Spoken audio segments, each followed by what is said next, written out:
Psaume 14. Seigneur, qui séjournera sous ta tente? Celui qui se conduit parfaitement, qui agite avec justice et dit la vérité selon son cœur. Il met un frein à sa langue. Il ne fait pas de tort à son frère et n'outrage pas son prochain. À ses yeux, le réprouvé est misérable, mais il honore les fidèles du Seigneur.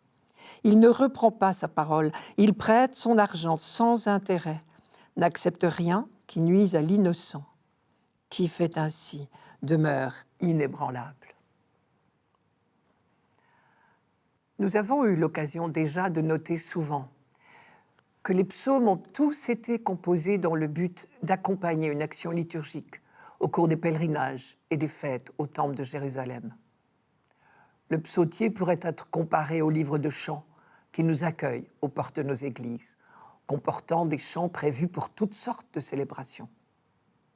Ici, le pèlerin arrive aux portes du temple et il pose la question « Suis-je digne d'entrer ?» Bien sûr, il connaît d'avance la réponse « Soyez saints parce que je suis saint », disait le livre du Lévitique, chapitre 19. Ce psaume ne fait qu'en tirer les conséquences. À celui qui désire entrer dans le temple, la maison de Dieu, il rappelle les exigences d'une conduite digne du Dieu saint.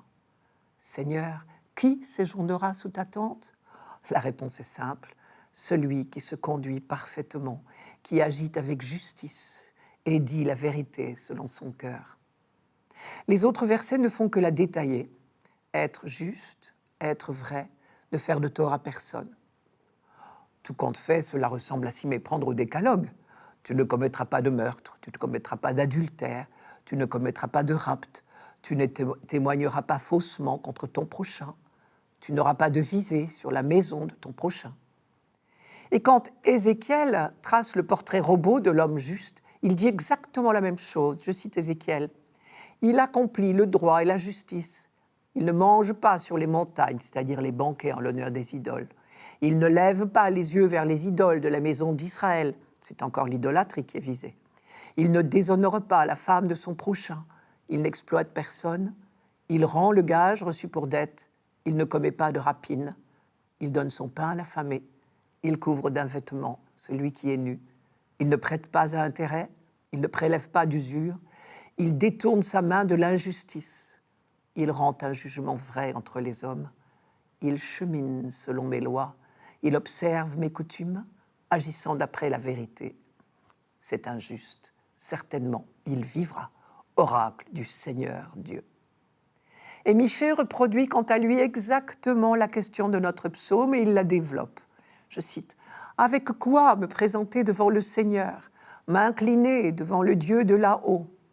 Me présenterai-je devant lui avec des holocaustes, avec des veaux d'un an? Le Seigneur voudra-t-il des milliers de béliers, des quantités de torrents d'huile?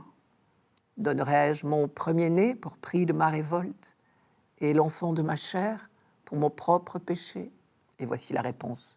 « On t'a fait connaître, ô homme, ce qui est bien, ce que le Seigneur exige de toi, rien d'autre que respecter le droit, aimer la fidélité et t'appliquer à marcher avec ton Dieu. » Michée chapitre 6. Et Isaïe, son contemporain, n'est pas en reste. À la question « Qui d'entre nous pourra tenir ?» il répond « Celui qui se conduit selon la justice, qui parle sans détour, qui refuse un profit obtenu par la violence, qui secoue les mains pour ne pas accepter un présent, qui se bouche les oreilles pour ne pas écouter les paroles homicides, qui ferme les yeux pour ne pas regarder ce qui est mal.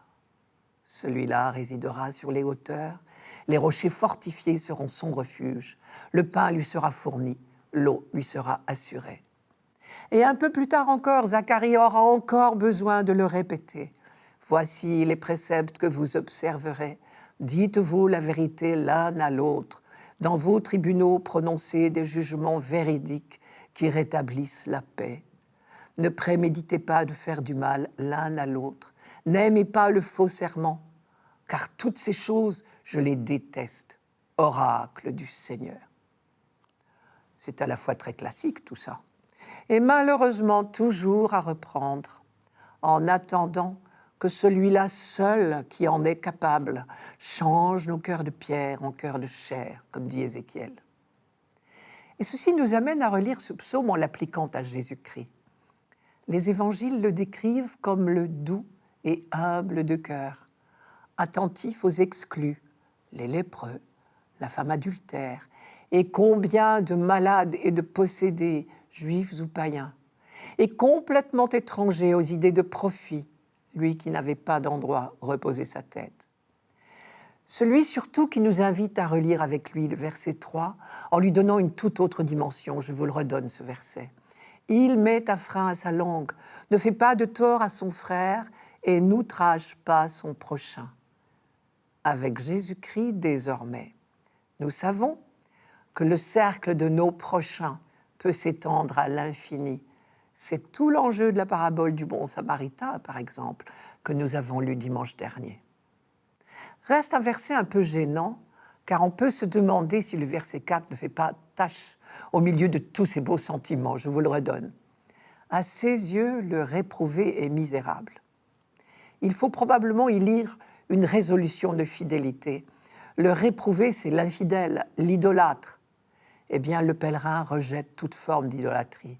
Manière de dire à Dieu, je partage ta cause, Seigneur, ce qui prouve ma bonne foi. Dernière remarque, rassurons-nous, ce rappel des exigences de l'Alliance, c'est une catéchèse à l'adresse des pèlerins. Ce n'est pas une condition d'entrer dans le temple, sinon personne, excepté Jésus de Nazareth, n'aurait jamais franchi la porte.